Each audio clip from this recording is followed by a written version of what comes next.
You can now go to securustech.net and put money directly on an offender's trust account. Save on fees and deposit money today. Go to securustech.net.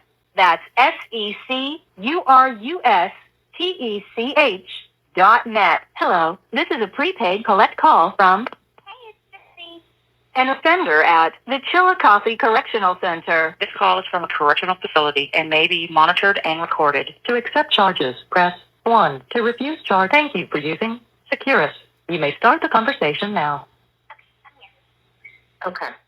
So we've seen a lot of pictures of that apartment, and you were just describing some of it to us, but what was that like to go home, and what else do you remember seeing in terms of the catastrophic mess that was left of your home? I remember that whenever we went back to the apartment complex, everything was just abandoned. Like, there was nobody but us that was trying to salvage their belongings. It seemed like everybody scattered. There was just devastation, nothing but devastation. It was just a mess. Everything was just completely out of order, just completely destructed. Trees were down everywhere, like the roads weren't clear. There was trees that was sticking out of roofs and stuff.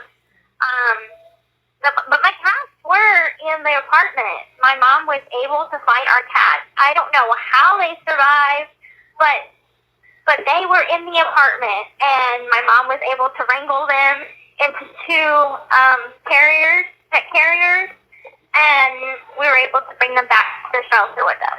Because we had to go back because we didn't have nowhere else to go, so we had to go back to the shelter. Gypsy, that's amazing. What were your cats' names, and how happy was your heart to see them alive? I had a big black fluffy cat. Her name was Tinkerbell. And our other cat was a calico Persian, and her name was Deedee. Wait, what? Deedee. It means little sweet kiss in Cajun French. Oh my gosh, isn't that cute? You must have been so happy. Well, I had Tinkerbell since 2003, and I got Deedee whenever I was still very young. I think I was probably about 5 when I got Deedee. So that cat had been with me all my life. Well, thank goodness, huh? That's like a little miracle out of that hurricane. I know. Like, out of everything, like, that was the one bright spot that just made it to where I was like, I could handle and cope with the hurricane, just knowing that my 2 cats were okay. And I had them back. Yeah. So tell me about leaving the shelter and how this opportunity came up to move to Springfield, Missouri. I remember my mother talking to me about places that she would want to move to, because I guess she kind of felt like the hurricane gave us an opportunity to relocate somewhere different, start a new life somewhere different, start fresh somewhere else. And my mom was a very talkative woman. She could talk your ear off. But she ended up talking to some of the staff members of the shelter. Some of them were Blackwater security. Some of them were DMAP, stigma workers. And so my mom struck up a conversation with a couple of them. And one of them was a woman named Janet Jordan. And she worked for FEMA and DMAP. And she was basically saying, like, do you have anywhere that you could go? And my mother's like, no. Like, my mother told them that we didn't have any family to lean on or to ask for help or go stay with. And so Janet was like, let me see if I can make some connections and call some people. So she ended up calling a couple of friends that she had in Missouri. And she set it up to where my mother and I could be life-flighted to Springfield, Missouri, and we would have like a house, a car, basically a new life to start fresh from. And So I'm just going to back you up. So no one's going to know who Janet is. So if you could just say, if you could just tell me that again and just say, my mom talked to this FEMA worker and she said, let me do what I can, and it's sort of take it from there. Okay. So my mother had talked to a woman that was a DMAT worker at the shelter, and she said that she was going to try and make a few phone calls and see if she could help me and my mother get relocated with a house and a car and just get us out of that situation and into a new, better situation where we could be safe and start fresh. My mother basically told everybody that we had no family, that we didn't have any relatives, that they were all deceased, and that my father was an abusive jerk. So This call is from a correctional facility and may be monitored and recorded. Okay, I hate that recording. Ooh. And wait, your mom told everyone what about your dad? Yeah, this is why I hate it, because like whenever I'm talking, I hate having to repeat myself. I know, sorry. So anyway, my mom told everyone that my dad was just like an abusive husband and that he was just a total jerk and she wanted nothing to do with him and didn't want him in our lives because all he would do is cause trouble.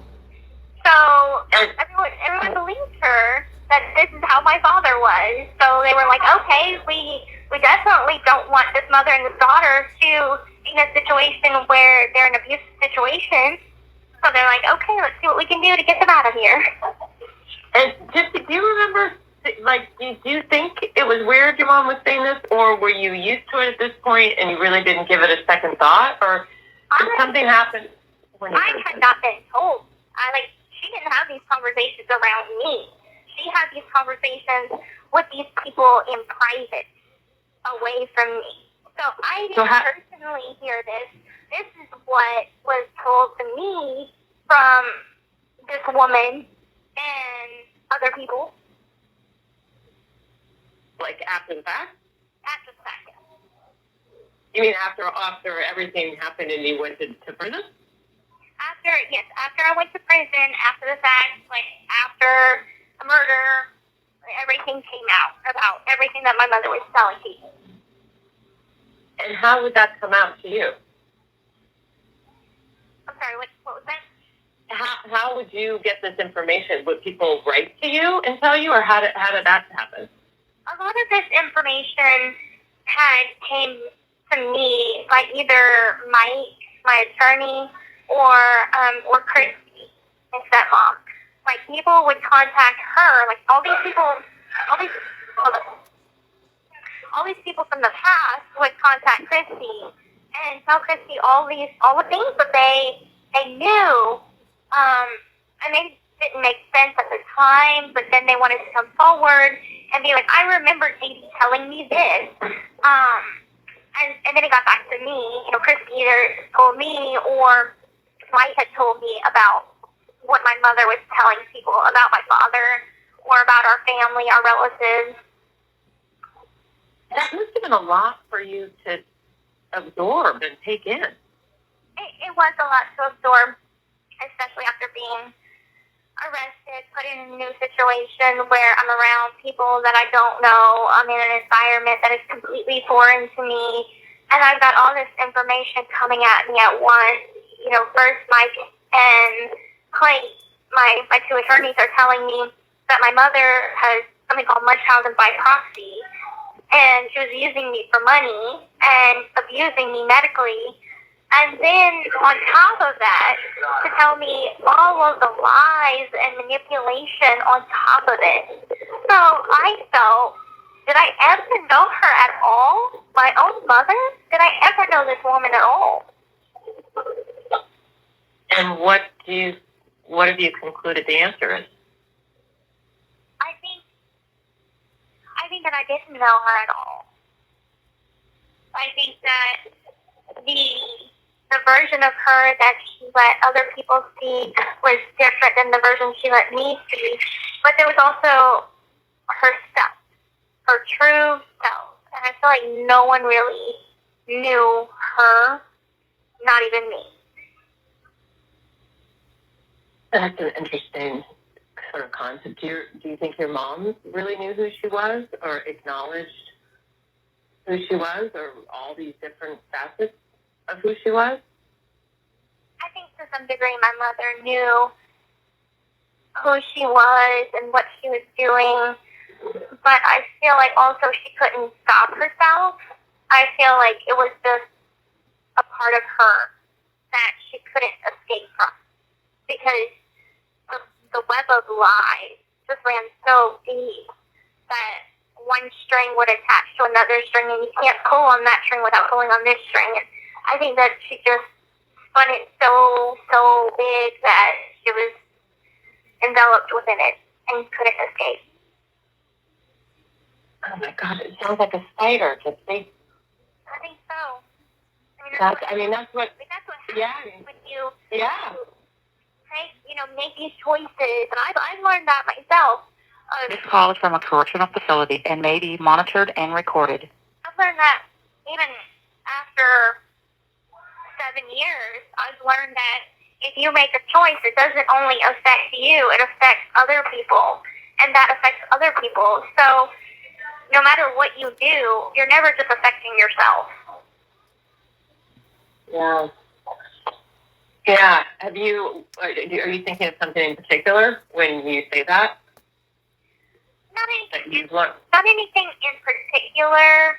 I think that that's just something that I have learned from making mistakes and learning the fallout from those mistakes or those choices.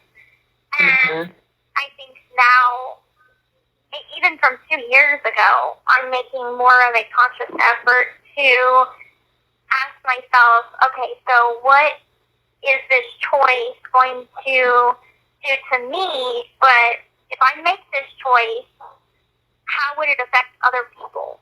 And would it affect them in a negative way or a positive way? Yeah.